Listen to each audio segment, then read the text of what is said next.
it's often ignored, but all the drivers today that are being released have adjustable weights in the club that can move the center of gravity around, and it can benefit your game if you make the right adjustments. Today, we have Harrison Arnold joining us to hit some shots with a heavyweight back and a heavyweight forward. We found some pretty cool things that could help your game.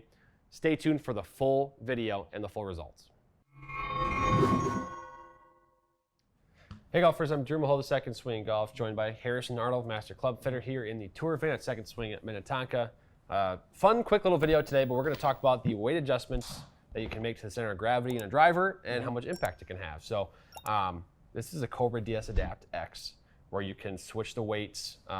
There's a port in the back, there's a port kind of towards the club face there, which allows you to adjust center of gravity. What kind of impact have you seen, whether it's this driver or other drivers out there in the industry, that can be had by switching weights around in the center of gravity? Yeah, so DS-Adapt has been great because it's such that core model head, so a little bit more forgiving that kind of that low spin driver where you can move these things around too. But yeah, we've got the 10 gram weight in the back here, you've got the 3 gram weight in the front. So when we have this weight further back, driver becomes a lot more stable, spin goes a little bit higher, launch goes a little bit higher. When we flip-flop those weights, have it the opposite way around, opposite effect, where the spin comes down, a little bit less forgiving, but be interested to kind of see how big of a difference it makes for us today. And there's the standard weight, weights that are coming with this that you test out in the bay, 10 grams and 3 grams. There are also other options within that as well. You can order specifically from Cobra, 12, 14, et cetera grams if you need something a little bit more heavier or more optimized. But so yeah, the idea today is just to test in the 2 different settings with the heavyweight back, heavyweight forward, and see what those differences are, because I think it's an easy way for golfers to just make a quick tweak if they feel like they're hitting it too low or hitting it too high. It's something to try, and it takes 2 minutes to unscrew the weights, install them, and you might have the perfect ball flight after that. So, Harrison, do you have any specific predictions for what we'll see today? Yeah, I mean, just one thing really, just moving that, when we move that weight, that 10 gram weight up to the front, just expect to see this ball flight be a little bit lower because the spin's going to drop. All right, well, let's get started. I'm excited to see what happens. All right, so Harrison, we're starting 10 gram weight back. And it looks like you got a Ventus TR blue. Yeah, so I play the TR red, so very similar. Just expect to see it to be a little bit lower in launch what I'm usually seeing, but pretty similar setup. All right, let's see what you got here.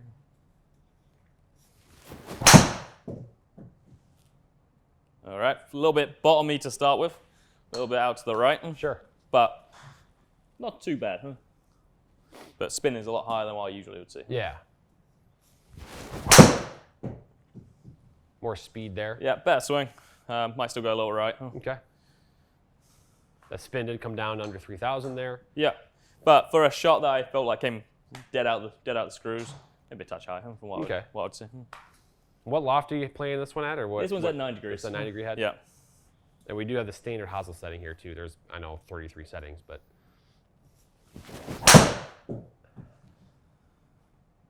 All right, that was probably the best swing out of all of them. Okay, so that's a little bit more. Those are lines up closer to what your stock numbers would be if you were. That's pretty much exactly what I'd expect out of a driver when I've hit it pretty good. Got it. Okay. All right, let's get a couple more. We'll do 5 with each weight setting, and then we'll compare. But it's good to know that that's kind of like your, when you hit a good drive on the golf course, that's what it looks like. Yeah, exactly that. Again, another good one. Oh yeah, really good. Pretty much exactly what I'd want. I mean, I could never complain about that one. No, nobody should complain about that one. No. And back to the right. Back to the right. But yeah, similar thing. I'm actually kind of surprised, like that one there, I would expect that one to actually balloon a little bit more. So interesting to kind of see that's still kind of staying below 3,000, even with that weight at the back. So here's our averages, and there's the 5 swings. 27.94 on that average spin rate. And I think all but one shot, you're in the pretty, in that 280 carry range here, right? You had the one down here that's at 265, just had a little bit extra spin on it. But now we kind of have a good base as to what we should expect here. Yeah. Because now we're going to move the 10 gram weight to the forward spot, and I think you were expecting that maybe that spin to come down, maybe that launch and height to come down a little bit as well here. Sure, and do you think that results in more distance here? Yeah, if it's going to be lower in spin, the total distance will go a little bit further. Be interested to see if that carry number stays pretty similar or it maybe drops slightly, because when that spin comes down, the ball's going to be kind of diving out there a little bit more, so we may lose a touch in carry distance, but total I'd expect to see a little bit more. Yeah, potential for more rollout, especially on a firm fairway. Yeah, which is why you would kind of, outside of a fitting, maybe even kind of mess around with these. If you're playing on a golf course that you know is going to be extremely firm, as long as the spin's staying above that 2,000, 2,200 mark, don't see any reason why not chase it out there. Chase it out there. It's like, and get that ball going as far as you can. Exactly. All right, let's make that adjustment. We'll do the test here. All right, 10-gram weight is now forward. So and we still have that 3-gram weight in the back. So basically, we're kind of manipulating. I mean, overall, with the weight of the entire club, it's not a huge difference, but I know we have seen that weight make an impact before. Yeah, and it's one of those things when you're talking to golfers about changing the weight or even changing the lie of something, we're talking about a couple grams here, a couple degrees here. Yeah. Doesn't sound like a lot. If like we're talking about baking a cake, 7 grams doesn't seem like that much, right? But in a driver, can make quite a big difference. Yeah, and it's just it's not so much the amount of weight, but it's where the weight is located. Is kind of what the big change here. So yeah, I'm excited to see. We've got the baseline numbers. And you know you have that spin. I would say higher than normal, maybe a little bit. A couple hundred kind of in that 27 what I'd usually see. Yeah. So let's see what happens here. I'm curious.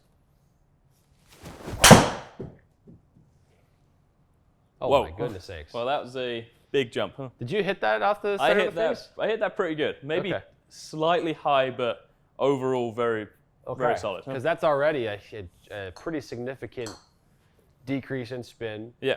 And what's interesting with that, making sure we're kind of being reliable data here, that attack angle is exactly the same as what it was before. So that's with a very similar. 4 degrees with both. Yeah, very similar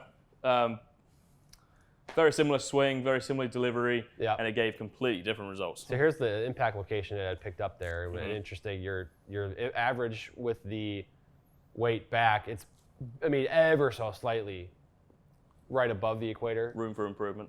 Yeah. I mean, in this one, we're just up there. So that's probably part of that spin drop, but that's a lot. Yeah.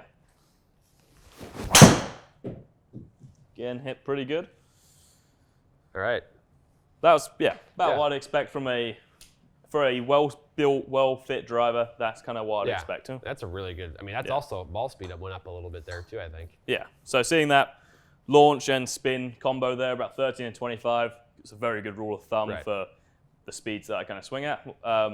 That's kind of what I'd expect. Huh? Sure.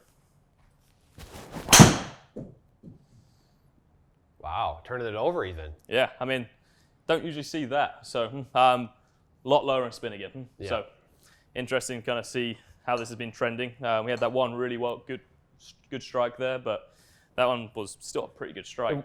And one thing that you've said in a previous video we filmed was that sometimes lower spin makes it easier for that ball to kind of turn left and almost dive out, which I was seeing a couple times here now where your tendency with the weight back was actually to kind of, the ball would stay out to the right, maybe float a little bit. And then a couple of the swings here so far, that ball has turned and kind of taken a dive a little bit more out of the sky. Yeah, and I think that's something that when you're coming in for a fitting, kind of prioritizing what you want your driver to do, right? So if you just kind of rewind that video and kind of watch that last clip of how that ball just flew, once it got to its apex, it kind of started to dive. You know, that's gonna translate outside too. So if we was gonna hit that shot there on the golf course, it's a pretty good strike. Okay, pitched in the left side of the fairway. Most likely, because it was lower in spin, that thing's going to kick into the left rough. Right. Especially depending on the course, and we're on a pretty skinny fairway here. But depending on a few things. But if you have a driver that is a little bit higher in spin, so if you do have a tendency to hit a little bit of a hook, spin's going to be your friend. Huh? Yeah. Right. That's going to help to keep that ball in the fairway. I always like to play my driver slightly higher in spin than optimal, for that exact reason. You may be losing a little bit of potential distance on the total, the rollout, but the control and the more consistent, fairway hitting, I guess, is there, and that helps you. That's more valuable to you. For sure. And I know that from a controlled condition, when I've got a track man, I'm hitting on a mat, pretty good yardage control, and a lot of good players are nowadays when everyone's got access to launch monitors. The only way you can kind of simulate that is by hitting in the fairway, or the best you can at least. Correct. Yeah. So it's very important to kind of prioritize what you're looking for out that driver. Sure, yeah. That's good perspective there. Well, that was it, extremely hard on the face. Huh? which is why it was lower in spin. Yeah, not very surprising, but seeing a clear difference here between the CG placement of having that 10-gram weight in the back and 10-gram weight in the front. Yeah, it's definitely making an impact for sure, because that spin has been well under 3,000 every single swing, and flirting with under 2,000 on a couple, right? Yeah. All right, struck pretty good to finish, but did leave the face open. Okay. So left the face open, spun a little bit higher. The two that we hit on there that I left out to the right, both spun about 2,700. So here's our dispersion, and then we got some numbers here too. We obviously do see that spin change quite a bit. I would say golfer, it's actually exactly 500 RPM, the average. I would say golfers probably shouldn't expect this much of a spin difference, maybe if they make the switch themselves. I think part of that was kind of you turning this one over a little bit. A little bit. And some hip location. Let's actually see exactly what those averages are. Here we go here. And okay, so slightly up. So that's probably changing things a little bit as well. Yeah, for sure. Right, hit it up high on the face. That does knock some spin down. But 500 RPM is significant. Yeah, but that's what we'd see there. If we're moving CG placement of driver, I would expect to see 300 to 500. Yeah, no matter which. That's kind of on the high end what we saw here. High end here, but 300 to 500 is kind of what I expect. If I'm in a bay with someone and we're consistently over that 3,000 spin, I'm going to move that weight forward. Let's get you in, at least into the 2,000, get us closer to our goal, right? Right, yeah, because I think, aside from the spin, we see a launch difference. Your launch angle is 1.4 degrees lower with the weight forward. Yep. The peak height is 22 feet lower. Yep. And then, so the result then for you got a little bit more potential distance out of the weight being forward. With that said, though, you just talked about kind of what you do with you like to have a little bit more spin.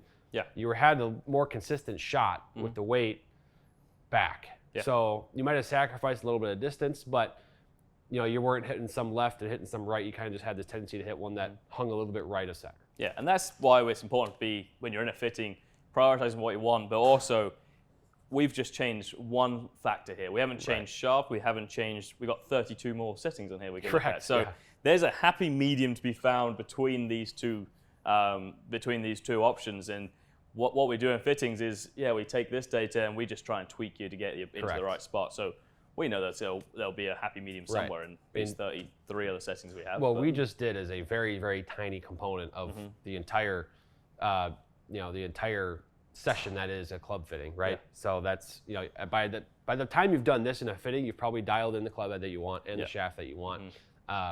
And then this is kind of just fine tuning it. So, but this is still fascinating. I think it's actually, we saw some differences for sure. And I think now it's important for golfers, if you haven't tried that, if you have a driver with adjustable weights, I think all of them pretty much nowadays have some sort of adjustability there, try it out. I mean, if you're trying to look for a little bit more out of your driver, that's one easy way to make a switch and you can get something more out of it. Yeah. Otherwise, talk to us and we can help you out with fine tuning that for you as well. But Harrison, thanks for joining. Fascinating stuff here for sure.